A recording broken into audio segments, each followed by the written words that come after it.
12월 들어 기온이 뚝 떨어지더니 매서운 추위가 연일 계속됐습니다. 일부 지역에는 한파주의보가 발령되기도 했는데요.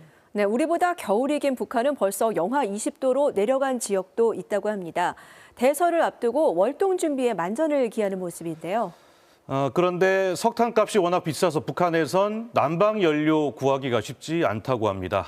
북한 주민들은 올겨울 매서운 추위를 잘 이겨낼 수 있을까요? 클로즈업 북한에서 살펴봤습니다. 북한 최북단에 위치한 자강도 강계시. 지난달 30일 한방눈과 함께 한파가 들이닥쳤다. 차량들은 엉금엉금 기어가고 주민들은 머리부터 발끝까지 완전 무장을 하고 거리를 나섰다. 백두산 인근 양강도 해산시에도 16cm가량의 많은 눈이 내렸다. 설원으로 바뀐 거리. 눈을 뿌리며 기념사진을 찍는 주민들 모습도 보였다. 그러나 여유로움도 잠시 북한에도 본격적인 월동 준비가 시작됐다. 북한 최대 규모를 자랑하는 평양 제1백화점에는 겨울 이불과 외투, 방한 구두 등이 매장을 가득 채웠다. 예로부터 우리 민은 이 시기를 김장철이라고 부르면서 해마다 이맘때면 민족 음식인 김치를 담궈왔습니다.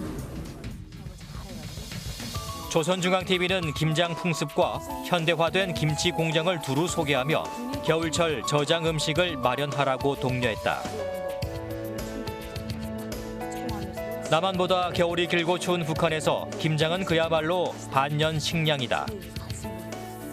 11월 말쯤이면 김치가 하게끔 되는데 나는 그래서 한 식구가 소이다 나니까 그래서 한 150kg 좀 담그면 충분하게 그래서 다음 해 3월 달까지 그래서 시컷 먹는데 여름이고 겨울이고 그저 김치 없으면 상에 김치 없으면 우리가 안 되는 걸로 알고 있습니다. 나는.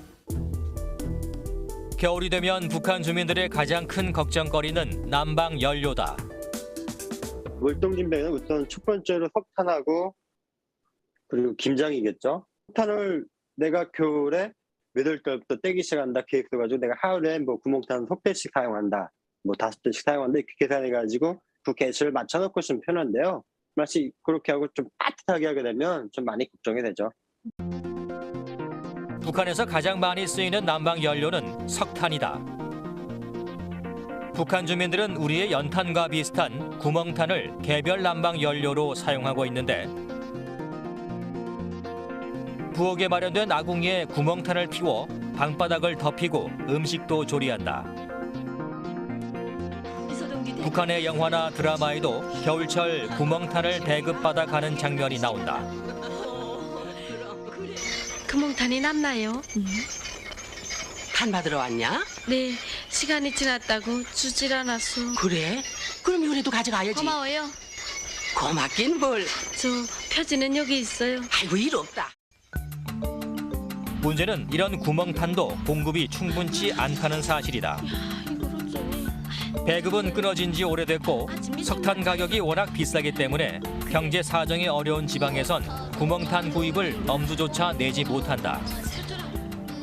석탄값이 나무값보다 비싸대요. 그래서 지방이 장작을 많이 요구한다고 하더라고요. 근데 장작은 좀 지방 사람들 거의 80%가 사용을 하니까. 2018년 북중 국경 지역에서 촬영된 해산시의 겨울 풍경. 집집마다 굴뚝에선 연기가 피어오른다. 땔감용 장작으로 난방을 하기 때문이다. 시장 곳곳에도 판매용 땔감들이 쌓여 있고 땔감을 나르는 주민들도 보였다. 도끼를 들고 땔감용 장작을 만드는 아이들 모습도 포착됐다.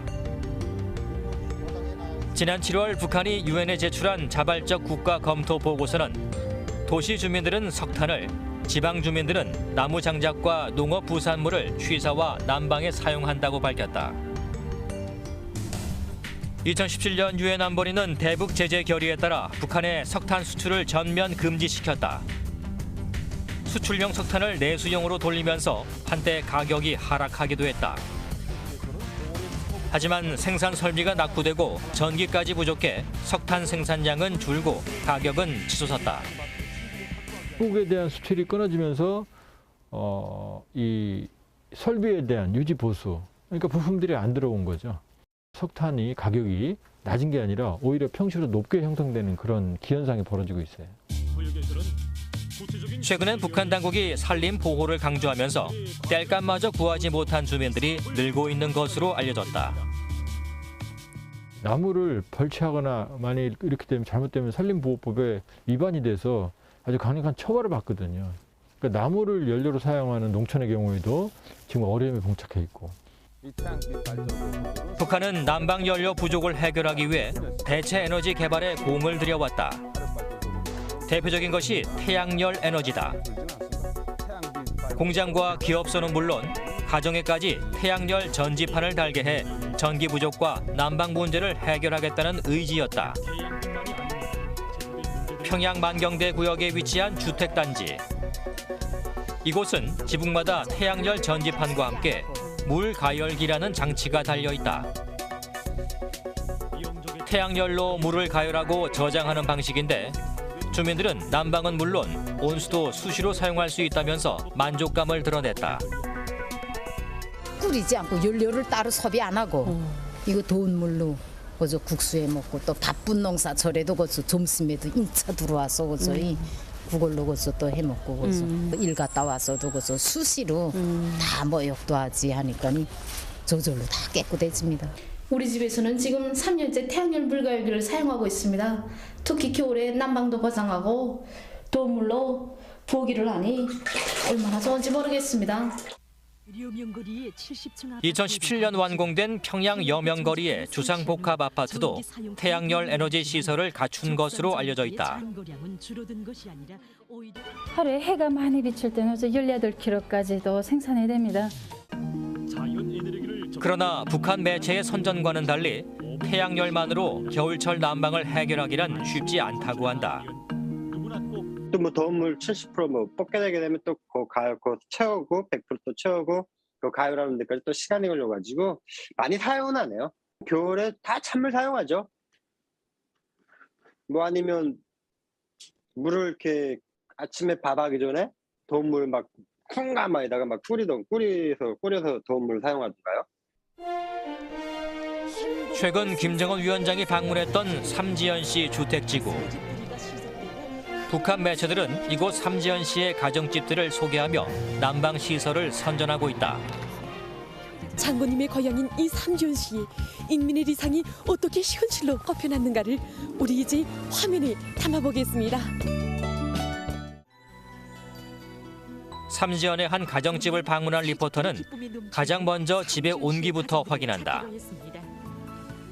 방 안이 따뜻합니다. 예, 맞습니다. 지금 또 다른 집을 방문해서도 각종 난방과 온수 시설을 하나하나 보여준다. 그리고 삼지연 산림집 난방이 전기로 가동되고 있다는 사실을 주민의 입을 통해 전달한다. 24시간 뜨거운 전기 난방에서 정말 물도 잘 나오고 전기도 자라서 뚜뚜하게 추운 줄 모르고 납니다. 북한에서도 가장 추운 지역에 속하는 삼지연. 북한 매체의 선전처럼 정말 이곳 주민들은 따뜻한 겨울을 나고 있는 것일까? 저녁 7시부터 밤 12시까지 그리고 새벽에 한 3시부터 아침 7시까지 이렇게 전기가 들어왔거든요. 국가에서 해주는 난방은요 좀 많이 추워가지고 아무래도 집집마다 그 난방 들어오는 데도 있지만 그 좀 안 들어온 부분이라든가 이런 데를 자기네가 개조해가지고 석탄을 떼게끔 만들거든요. 전기가 안 들어오는 시간대에는 구멍탄을 뗄 수 있도록 난방 시설을 개조한다는 얘기다. 실제 북한이 공개한 삼지연 씨 산림집 방문 영상을 보면 몇몇 집안에선 대화를 나눌 때 입김이 나는 모습이 확인된다. 북한은 신의주에 현대식 구멍탄 공장에 들어섰다며 대대적인 선전을 벌였다. 구멍탄 공장을 새로 일도 세우고 앞선 기술을 생산해 받아들임으로써 주민들의 땔감을 보다 원만히 보장할 수 있게 됐습니다. 그러나 북한 자체적인 노력만으로는 고질적인 난방 연료 부족을 해결하기는 어려울 전망이다. 장기화된 대북 제재와 국경 봉쇄 상황에서 자력 갱생으로 버티는 것도 한계가 있다는 분석이다.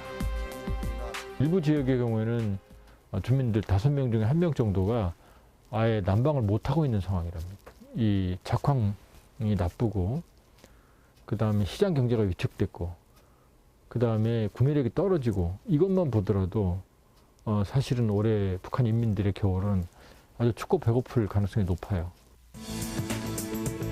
영하 20~30도를 오르내리는 한반도 북단의 겨울.